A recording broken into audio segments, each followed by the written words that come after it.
Hello, babies. Trigger warning, friends, because in about 3 seconds, I'm going to be joined by my dear friend, Toast the Ball Python. 3, 2, 1. Say hello, Toasty. Say hello. Look, they wanted to see you today.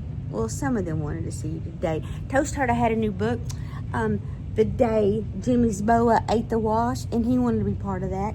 And also, I'm very excited. I've been wanting to try, you know me, and pumpkin spice, we're working, but I've been wanting to try this one. It's pumpkin cream, and I don't know, I have no expectations. You know, I'm a big fan of the witch's brew, but here we go. We're gonna go in right now for our product testing.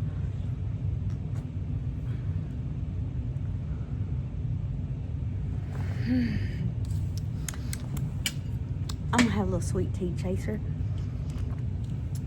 and we're gonna move on into the book. Here we go. You ever drink something and you can feel it in your nose, the essence of it? Where are you at? Oh, there he is. I'm a little bit nervous about this, and not because I'm worried about him, but because I know what he ate the other day, and I know what has not been in his enclosure since he ate the other day. So when you eat, there's a bodily function that must occur, and that hasn't occurred since the last time he ate, and I would not like it to actually occur while he's out here with me reading the book. So there is that. All right, Toast, let's read our book. Why don't you get up here where the people can see you? All right, and I recognize this book, The Day Jimmy's BOA Ate the Wash. This is not a new book. It's a blast from my past. Let me see if we have a copyright date in here. It's probably in Roman numerals. Yeah, that's what I thought, 1980. So this would have been written, not to give away too much information, but I was 11, so I was a kid. So this book has absolutely been around a while. So we're gonna start with The Day Jimmy's BOA Ate the Wash. And I'm just gonna hold my friend up here so he can see the pages. All right, and I want you to be able to see the pages too. Oh, this is gonna be a hard thing to do to get both of y'all at the same time. We're just gonna do what we can do. How was your class trip to the farm? Oh, boring, kind of dull, until the cow started crying. Oh, I don't want the cows to cry. A cow crying? Yeah, you see, a haystack fell on her. Oh, I could see where that wouldn't make a cow cry. But a haystack doesn't just fall over. And Mom's not wrong. Where you going, friend? It does if a farmer crashes into it with his tractor. Oh, come on. A farmer wouldn't do that. Well, he wouldn't if he were too busy yelling at the pigs to get off our school bus. Friends, I have been on a lot of school trips, but within the first 3 or 4 pages, I have never seen a school trip just exactly like this, although I do have some stories to tell about school trips. What were the pigs doing on the bus? Eating our lunches. Duh, what else would the pigs be doing on the school bus besides eating the lunches? Why were they eating your lunches? Because we threw their corn at each other and they didn't have anything else to eat. Well, that makes sense, but why were you throwing corn? Because we ran out of eggs. Out of eggs? Why were you throwing eggs? Who is minding these children? Where is the adults responsible for said trip? Dude, we gotta move you around. You come over here for a minute, we snuggle. Because I know you cold. Mimzie keeps her classroom cold. All right, you're gonna have to let go of my bracelet. All right, here we go. Because of the boa constrictor. Not a boa constrictor, ball python. The boa constrictor? Yeah, Jimmy's pet boa constrictor.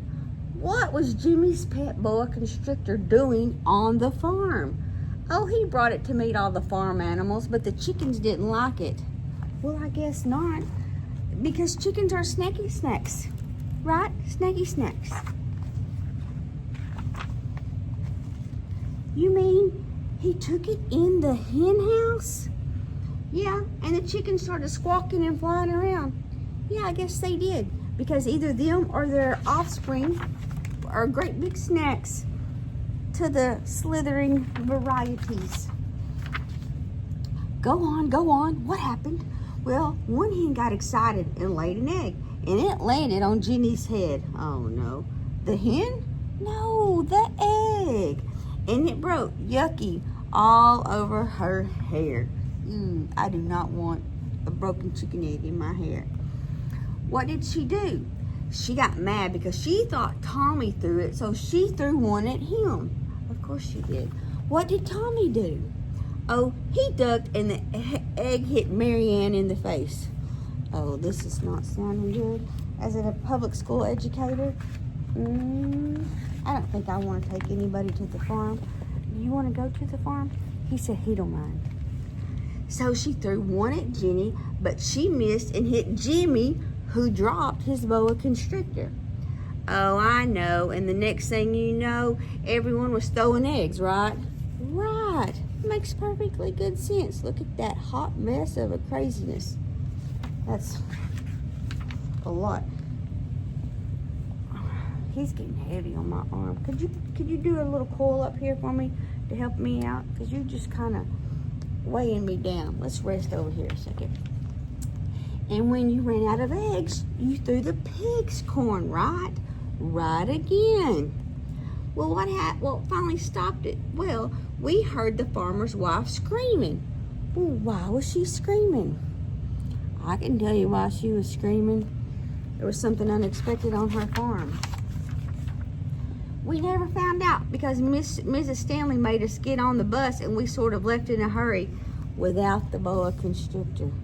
Oh my. I bet Jimmy was sad because he left his pet boa constrictor. Oh, not really. We left in such a hurry that one of the pigs didn't get off the bus, so now he's got a pet pig. I used to have a pet pig. She was a lot of fun until she wasn't. Boy, that sure sounds like an exciting trip. I have lots of words I could substitute in for exciting. Yeah, I suppose. But if you're the kind of kid who likes class trips to the farm. Look at the pig. That does sound like a really exciting trip. Oh, look. The farmer's knitting a sweater for the boa constrictor. That was a cute story. Oh, my goodness. Toast is getting into my drawer. I'm afraid if he gets too deep into my drawer, I will never see him again. Excuse me, sir. Oh, well, y'all have a great day. I was going to let Toast tell you goodbye, but I don't want to squish his gizzards. Oh, there we come. Tell him bye, Toasty. Tell him I said Mimzie loves him, and y'all have a great day.